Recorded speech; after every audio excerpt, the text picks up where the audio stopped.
Chiefs, and this is what happens. And with the loss, San Diego gone after making. Yeah. Although they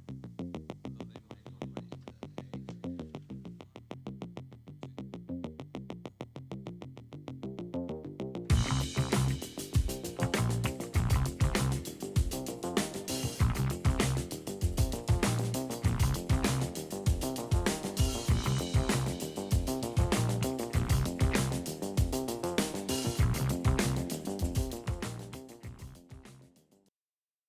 Hi, everybody.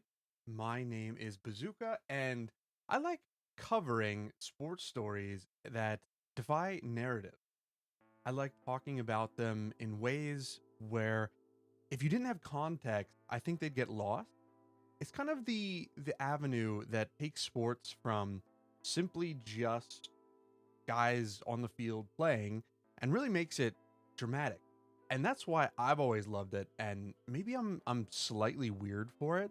But I think that it really is those intricacies, those little factoids, and what really makes a team win or makes a team lose that makes the game fun for me. I've never liked the highlight plays as much, or the slam dunks, or the big hits in hockey. I've really liked those small things, and learning about the details that come out afterwards, right? When a team has a collapse, and later in the tell-all stories and the books, the autobiographies that come out later, you really get to know why. I think this is a perfect story, and I think it might be the first story that actually got me into it. It might not look like it now, but I was actually a San Diego Chargers fan when I was little. I really liked LaDainian Tomlinson. I think I liked the jerseys. I just thought it was really interesting. And I remember being a fan at that time. It was really special because the team was just so good. You just knew that they had across the board players in each position that were really good, to the point that it was unheard of, right? I mean, nowadays you think of these really good teams and they add a player where they didn't need it, and I was, oh my gosh, the Eagles maybe recently were kind of like that. Um, but it's just such a special thing to have a team that is just loaded across the board. Um, and it's just a super interesting story to think about how back then it was they were that good, but then they missed the playoff. I remember back then talking with friends in school about how, it was almost a tall tale, or it was fake, where, hey, they were really good, but, they colluded against them to keep them out, or things like that. But I think back then I didn't really know as much, but I knew that they were really good, and, things out of their control happened to keep them out. But now that I'm an adult and we could actually look at the stats and look back, no, it really happened. I remember looking a couple weeks ago, and that's really what brought me to making this video. I watched a video from Secret Base where they went in detail on each game about how the Chargers lost, and it really inspired this because I'm like, no, that was real. They really were the number one offense and the number one defense, and they missed the playoff. And I just needed to know how often that happened or if it ever happened. And sure enough, as we'll get into, it doesn't. To briefly go into what happened, how it happened, the Chargers were the number one offense and number one defense, specifically in yards gained and yards allowed. Basically means their team was really good at moving the ball. Each play they could get a lot of yards, but if you actually check into the advanced stats, when they got into the red zone, when they got close to the end zone, they weren't the best at actually scoring, and the defense was the opposite way. They were pretty good at not allowing yards, but when they did, they usually would end up in a touchdown. Now, they weren't the worst at it, but it kind of made it so games were closer than it might have should have been. Then you add on that their special teams was legitimately the worst that probably ever has been. You got to understand, I'm talking every sport. You think of maybe hockey with power play, or soccer, you have free kicks, the dead balls, corner kicks, those kind of intricacies in the game that, teams plan for and teams utilize. I legitimately think the Chargers have an argument to be the worst special teams of all time in any sport. And that's saying something. If you look at any stats of any other team, special teams is usually maybe a touchdown here, a kick return touchdown allowed or gained, a touchdown maybe. If you look at the Chargers, which we'll get to later, every game they were negative. Every game they gave up points. They lost points to it. That's crazy. Just as a quick visual, if you take a look on the left, you see the Chargers and you go down. Every single week, it is just negative after negative. And not even just negative. I mean, most of these games, if you look at them, it's double digits. Now, take a look on the right side. On the right side is just the Patriots from this year. Okay? That's not even an all-time team or anything. That's just the expected, what you kind of look at a good team having. And it's, there's variability. Maybe plus 10 one week, minus 10 the other week. It could be. The Chargers, it's every week. We could even take a more analytical approach here and take a look at a stat called DVOA. This is an advanced stat developed by people at Football Outsiders. It's a stat that kind of takes in a bunch of different other metrics, feeds it into one stat, and it eliminates any of the garbage time stats, any of those kind of variables, and just gives us a score. And I really like it because you get to see that teams typically are between -5 and +5% better than other teams. That's what this looks at, is how much is this team better or worse than the other average teams based on each play. And look at this chart. There are some terrible teams on here. And then you get to the bottom with the worst team being the Chargers at -11.3% for their DVOA. I just want to remind everybody that this team was number 1 in offense, number 1 in defense, and their special teams is so bad that they are the worst measured team by DVOA for their special teams of all time. So now we established, hey, the special teams was historically bad. They gave up points every time. Now, let's add in the fact that they were historically unlucky. They still finished to be a pretty good team. They had a winning record. But let's take a look at who made the playoffs over them. In the NFL, the playoff picture is decided by 4 division winners and 2 wildcard teams. And if you take a look here at 2010, the 2 wildcard teams are very good, better than usual, and the Chargers weren't really close to that. But there's one team in here that is in the Chargers division, and the Chargers matched up against twice. Why don't we take a look at those matchups? The second one, not so important. The Chargers won 31-0, easy, clean sweep. They beat them. But there's one that you might want to take a look at in week 1. And we just take a slide over here to the right. And oh, would you look at that? Close game decided by special teams.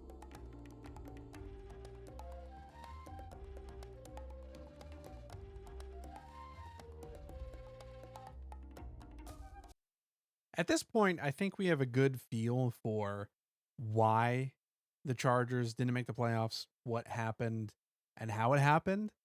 I think the next thing I want to talk about, though, is the most interesting part of my obsession with this, and probably the saddest, and that's the company that it puts the Chargers into and puts them at the very bottom.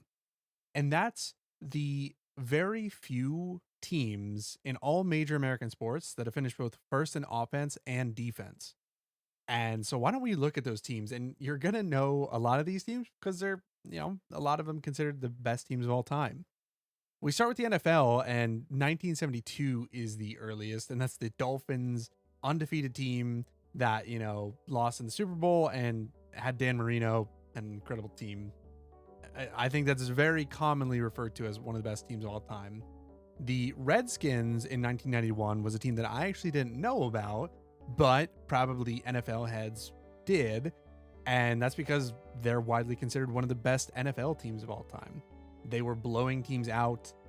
They scored like 30 points in their first 9 games or something like that. They were just incredibly explosive on offense, and then just also had a super well-rounded team. And again, I think in a lot of NFL circles, widely considered one of the best teams of all time. Then we switch over to the NBA because we're going to skip the Patriots for right now. The Bulls in 95. I mean, is there anything like that's Michael Jordan? I mean, Michael, the team that I think most people look to as the best team. And then the 71 Lakers was a team I wasn't sure about, but it's the Wilt Chamberlain Lakers. The Wilt Chamberlain Lakers when Wilt decided to play with the team, and they had Jerry West. I mean, probably the most dominant player in all of sports, maybe, on their team. Again, one of the best teams of all time. Now, we switched to NHL, and these are definitely teams that I was less aware of and actually kind of interested to hear about. But if we look at the Canadiens in 1976, again, I think a lot of NHL heads would know this team already because I think most people see this as the greatest team of all time. They have one of the best goal differentials.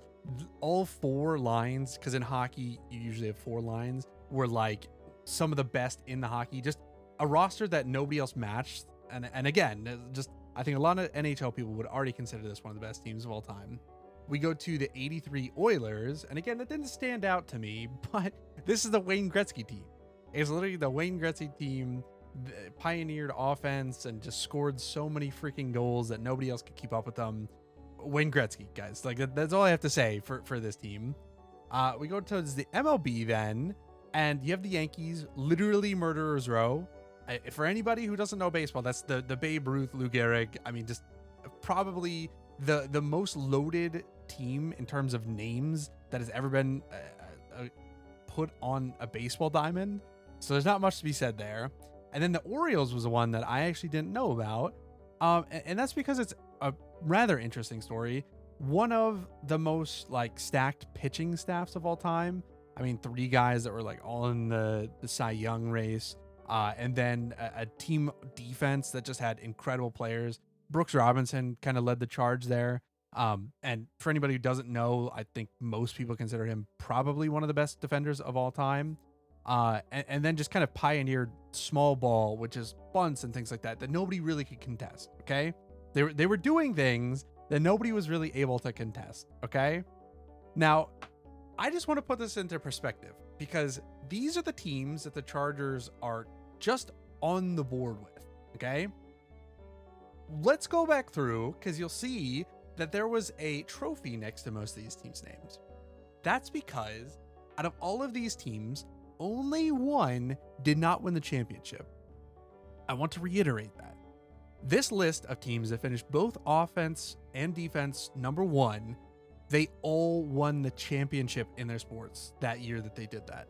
All except the Patriots, which is one of the most famous, almost undefeated records of all time. They lost that crazy close game to the Giants. Everybody has it in their memory. But again, this list of teams was all like basically champions, right? All except one legitimately did win their championship trophy. The Patriots were a play away. The Chargers are on this list. They are number 1 in offense and number 1 in defense, yet they didn't even make the playoffs. I don't even know how to put that into words. This, when I cracked this and found this list and kind of put this all together, that's when I was like, okay, I need to put this down because it just is insane to me. It doesn't make any sense, and I just love it. I love it. It's one of those just rare things that I will keep in my head and I'll remember, and now I'm sharing with you guys, and hopefully it'll stick in your head too. The Chargers of 2010 are on the list of teams, number 1 offense, number 1 defense, and they didn't even make the playoffs. Now, I think let's finish this off with a quote from a great philosopher of soccer over there in England named Brian Clough. I think he said it better. I love his quote. "We were the better team on paper. Unfortunately, the game was played on grass."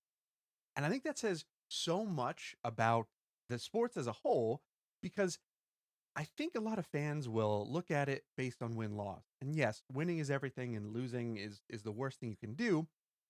But that's not how it works. The games themselves don't go in based on paper or anything. It's individual plays, individual moments, and really individual players that define a win. And when you add these all up and you put them all together, that's what makes a winning season or a losing season. And I think to simplify things based on records or based on finishing positions loses a little bit of that flair that I love about sports. And so I really just like telling stories like this because I like to keep it alive and I like to remind people that things like this happen. Okay? When you go into the season and your favorite team looks good, hey, that's great. I'm happy for you. But this might happen. Do they have a weakness?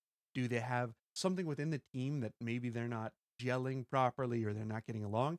That might come back to bite them. So, I want you when you go out and you watch games or anything like this, you follow the sports or talk about this. When people on Twitter are posting about stats or this and that, I just want to ignore all of that and try to get into the nitty gritty. Try to get into those little stories here and there between the lines that aren't talked about a lot and what actually matter in terms of winning. And I think it'll be a lot more fun for you. Thank you. I just want to say if you enjoyed it, throw me a subscribe. I'd really appreciate it. Let me know in the comments if you like it. I don't really know what I'm doing. We're kind of figuring it out. This is the first video, maybe in a series of them. If you like it, let me know. If you don't like it, let me know. I would take any feedback. I'm really interested to see if you're like me. You know, if do you like these stories? Do you like talking about sports in this way? And honestly, if you have any stories that you'd like to cover or you just want to share, please put them in the comments. Go down there and share them with everybody. Thank you so much for watching. And I'll see you in the next one.